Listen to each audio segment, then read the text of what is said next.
जय माता की। ज्योतिष शास्त्र में आप सबका स्वागत है मेरे प्यारे भाइयों और बहनों। अगर आप ये हमारा YouTube चैनल अभी तक सब्सक्राइब नहीं किया है तो इसको सब्सक्राइब करिए, क्योंकि हमारे जो सीरीज चल रही है बृहस्पति 9 ग्रहों से संबंधित, पूरे संपूर्ण 9 ग्रहों की ये सीरीज चल रही है। अगर आप भी चाहते हैं आपको 9 ग्रहों से संबंधित संपूर्ण जीवन की जानकारी आप अपनी जन्म कुंडली के अनुसार खुद देखने में सक्षम होंगे ये वीडियो के माध्यम से, क्योंकि हम यहाँ पे हर स्थान का प्रथम भाव से लेकर द्वादश भाव तक हर ग्रह की सीरीज चला रहे हैं। तो अगर आपको संपूर्ण जानकारी लेनी है तो आपको हमारा ये YouTube चैनल सब्सक्राइब करना चाहिए, बेल आइकन दबाना चाहिए, ताकि हमारा जो आने वाला वीडियो का नोटिफिकेशन है आपको इमीडिएट प्राप्त हो सके। तो आज हम बात करेंगे बृहस्पति 5वें घर में जातक को किस प्रकार का फल प्राप्त करवाएंगे। किसी भी जातक की कुंडली में अगर 5वें स्थान में बृहस्पति बैठे हैं तो यह घर बृहस्पति, सूर्य और केतु से सम्मिश्रित होता है। यहाँ पर जातक को बहुत अच्छे फल प्राप्त होते हैं। जातक का जो खासकर जो तरक्की जीवन काल में होती है, जब जातक का एक पुत्र या एक से अधिक पुत्र होते हैं तो यहाँ पर जातक को समृद्धि दिन प्रतिदिन और बढ़ती जाती है, खुशहाली आती है। वो किसी भी कार्यों में संलग्न होगा, कोई भी कार्य करता हो, उसको यहाँ पे जातक को बृहस्पति बहुत ही अच्छा प्रभाव अपने जीवन काल में देते हैं। जितने अधिक पुत्र होंगे उतनी उनकी आमदनी, अमीरी बढ़ती जाएगी। 5वें स्थान में स्थित बृहस्पति और सूर्य इस प्रकार का फल प्रदान करते हैं जातक को। और साथ ही इस घर में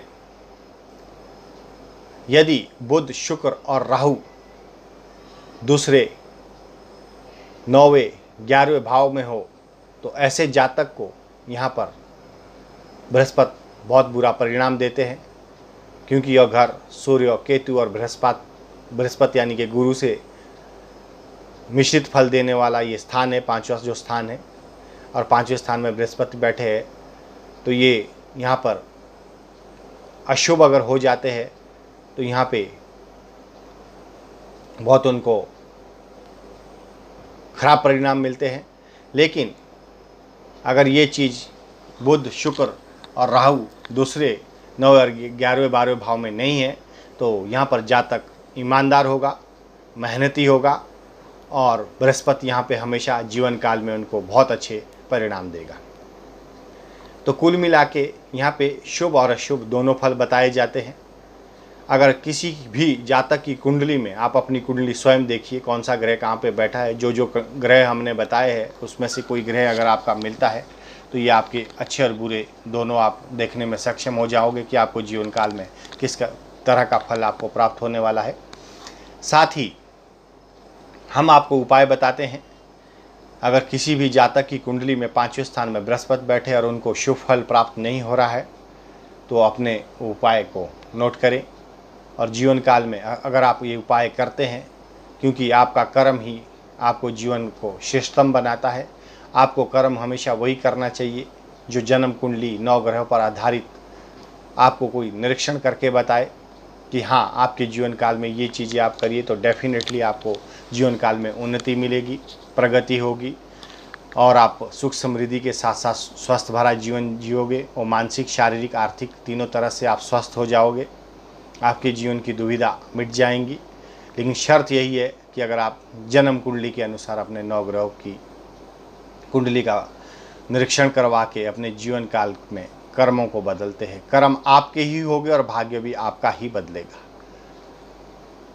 तो उपाय आप नोट करिए। अगर यहाँ पर स्थित जातक को किसी प्रकार का शुभ फल प्राप्त नहीं हो रहा, जिनके भी 5वें स्थान में बृहस्पति बैठे हैं, ऐसे जातक को जिनके 5वें स्थान में बृहस्पति बैठे हैं, किसी से भी मुफ्त में कोई गिफ्ट या उपहार जिसे कहते हैं या दान नहीं लेना है।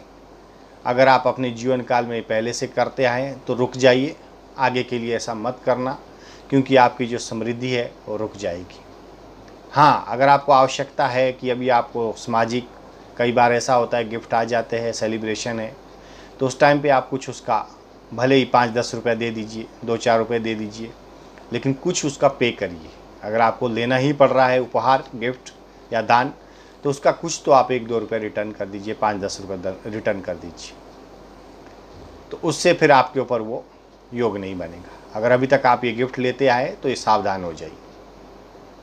दूसरा उपाय आपके जीवन में आता है, अगर 5वें स्थान में बृहस्पति जातक को शुभ फल प्रदान नहीं कर रहे तो ऐसे आदमी को साधुओं और पुजारी, जो मंदिर के पुजारी होते हैं, उनकी सेवा करनी चाहिए। उनके पाँव को छू के उनसे आशीर्वाद लेना चाहिए। अगर आप उनकी सेवा करते हैं, उनसे आशीर्वाद लेते हैं, तो भी आपके जीवन में जो आ रही बाधा, आपके वो मानसिक हो या शारीरिक हो या आर्थिक हो, या घर परिवार में किसी भी तरह की पीड़ा बन रही थी बृहस्पति से संबंधित, तो ये नेगेटिव एनर्जी आपके जीवन से दूर हो जाएगी। यहाँ पर आपको पॉजिटिव रिजल्ट देखने को मिलेंगे। आपका जो जीवन है वो सुखद होगा। पारिवारिक जीवन भी आपका बहुत अच्छा चलेगा। आय और इनकम जो बोलते हैं वो भी सब अच्छी चलेगी। तो आप भी चाहते हैं अगर संपूर्ण जीवन की जानकारी, आप भी चाहते हैं अगर 9 ग्रहों में बैठे आपको जीवन काल में किस प्रकार के कर्मों का फल आपको भोगने को मिलता है, उसका निरीक्षण अगर आपको भी करना है तो आप हमें कॉल करिए। सामने नंबर दिया गया है, व्हाट्सअप करिए। क्योंकि जब तक आप संपूर्ण कुंडली की जानकारी नहीं लेते तब तक आपको संपूर्ण जीवन का फलादेश प्राप्त नहीं होता है। एक बार आप अपने जीवन में अवश्य ही हिंदू ज्योतिष शास्त्र अनुसार सनातन ज्योतिष या वैदिक ज्योतिष अनुसार अपनी जन्म कुंडली को अवश्य दिखाना चाहिए, और अच्छे आचार्य से दिखाना चाहिए जिन्हें 9 ग्रहों की संपूर्ण नॉलेज है। हमेशा मैं हर वीडियो में यही कहता हूँ, कर्म आपके हैं तो भाग्य भी आपका ही जागेगा। 100 में 90% लोगों को जीवन काल में सही दिशा, सही समय पर ज्ञान प्राप्त नहीं होता है। आप जब दर दर भटकते हैं, बहुत सारी परेशानियों का सामना करते हैं, जिस चीज़ में आपको 100% मिलने वाला था उसमें 30% से ही आप संतुष्ट होना पड़ता है। इसके पीछे कारण वही होता है कि आपके 9 ग्रहों में जो नेगेटिव एनर्जी है उसको आपने कम नहीं किया है, उसको वो जीवन को आपने वैसे ही जिया है जैसे आपके प्रारब्ध के कर्म इस जन्म कुंडली में ग्रह बन के बैठे हैं।